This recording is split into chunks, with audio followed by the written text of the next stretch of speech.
No snitching. We are rolling. I don't trust those robot eyes.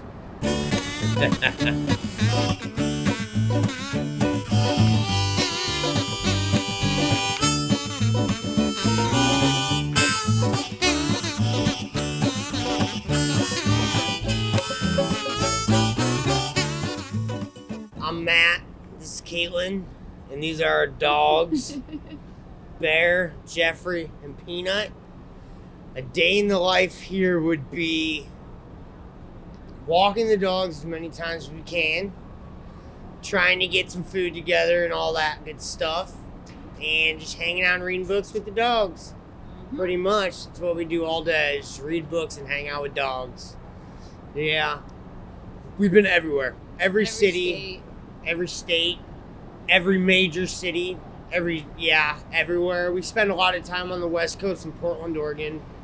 They have a lot of good resources for people like us. And then we split the time between here and there, and then in between we'll stay, for a couple days wherever we feel like, and just keep moving. Winters we do down south. Winters down south, obviously, usually. But this winter you just caught us up here, so yeah, we just go everywhere. Free vet care, free food for the dogs, free neuter, free spay, all that. I think the organization is called Paws, and they help out. They do everything. They have a place set up under a bridge, every week, and you just bring your pets there. And then there's Dove Lewis, an animal hospital for emergency care that has sliding scale, and they do pro bono for homeless people. They have a certain amount of money each month that they can put towards homeless and their pets, and they help out a lot. And yeah, it's just it's accommodating for people with dogs and pets and stuff like that outside. Very much so. And that's in what city? Portland, Oregon. How do you feel about the resources available to you in New York City? There aren't any. There aren't any.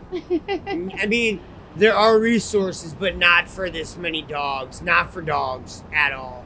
Yeah, we don't get any dog food given to us. No one stops by. You know what I mean? It's only individual people, not organizations. Like organizations, don't really stop and come too often.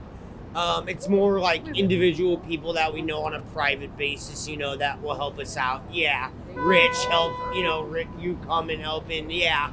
But shelter-wise, Homeless pet help. That's what it's called. What's that? Homeless pet help? Yeah, You got the whole thing. In the leashes are great. Yeah. I still have mine. Yep. I know, yeah. But shelter-wise, there's nowhere for us to stay, really. Not with 3 dogs. They said we're cool with 2 dogs, but not 3. And I don't know what they expect us to do with the 3rd one, but I'm not getting rid of it. So they give us responsibility. They keep us sane, too. I wouldn't be able to do this without my dogs. I've had this one for, over 12, 13 years. Him over 10 years, and then this little guy we've had for like 3 or 4 years. But yeah, they keep us sane. They give us responsibility. We love them. They're our kids. Yeah. They're our children. They're our hairy kids. We wouldn't. Yeah, we love them. We would do anything for these dogs. Oh my gosh. Yes. We could get jobs. We could move out of the shelter and get our own place.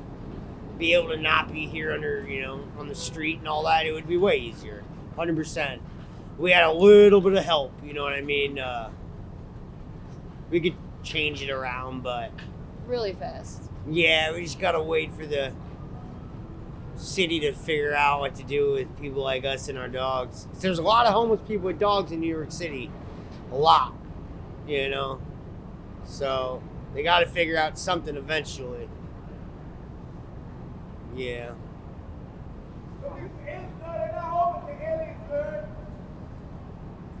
Oh yeah, it's all night long. All night. No, all this is night. actually a crazy area. It didn't used to be this crazy around here, but it's changed a little bit. Nighttime is a little scary. A little sketchy. Yeah, over here? Yeah. This train, under here in the subway. there's like, they camp down there. But they're pretty. But then when they kick them out of the subway, they're all mad, so they come up here and they take it out on us. Yeah. I don't know. Yeah, that's why we just don't go into subways too often, unless it's gonna snow like they say today. We'll go down there, just ride the trains as long as we can. Keep these guys warmer. I found him at a Walmart in Globe, Arizona, tied to a fence, and a woman had come up when I was looking at him and said that he's up for grabs because they were using him as like a bait dog or something. So I grabbed him and he's been with me ever since. And then this one was bear was somebody threw something out of a car and I thought it was like a McDonald's food bag, trash, and I was hungry. But it was just him and he was, a little baby. So I put him in my pocket and he's been with me ever since. Mm-hmm. And then this guy was on an abandoned farm in Gallup, New Mexico, yeah. And he was very small, so we just God, he was such a pervert. took him with us. Yeah. We find so many dogs, but these are the 3 that stay with us. We always adopt the other ones out. We come across when we're traveling probably a dog every couple weeks. Easily. Yeah. Cats, dogs, everything. And you help out in the... Yeah, we'll nurse them back to health and as much as we give can. them a good home. Anybody who picks us up hitchhiking, if they're, decent people, will you take them for us? You know what I mean? So that's what we do, yeah. But these are the 3 that are going to stay. They made their little family with us, I picked him up hitchhiking 9 years ago. Yeah. And I left with him 3 days later. And I was going for maybe 6 years before you. Yeah. So, yeah, about 15 years for me almost. And then 8 or 9 for her. Yeah. I started when I was young, just living in St. Louis where I grew up. And then I met people like what we do now. And they said, you should hit the road and just go. So that's what we're doing now. But we're trying to settle down. We want to settle down here in New York. We like it. It's cool. But You need better resources. the resources, yeah. I mean, it's just tough. It's tough getting through the dog thing. If we didn't have 3 dogs, we would not be on the street. We would not. There's no way. Hi. Oh, thank you so much. Thank you. It's whack. You know how often people put money in our dog bowls? We think it's funny. They don't realize. No. We have so many bowls out. Sometimes we have their food bowls, their water bowls, and then they get milk like every couple days in their milk bowl. Yeah.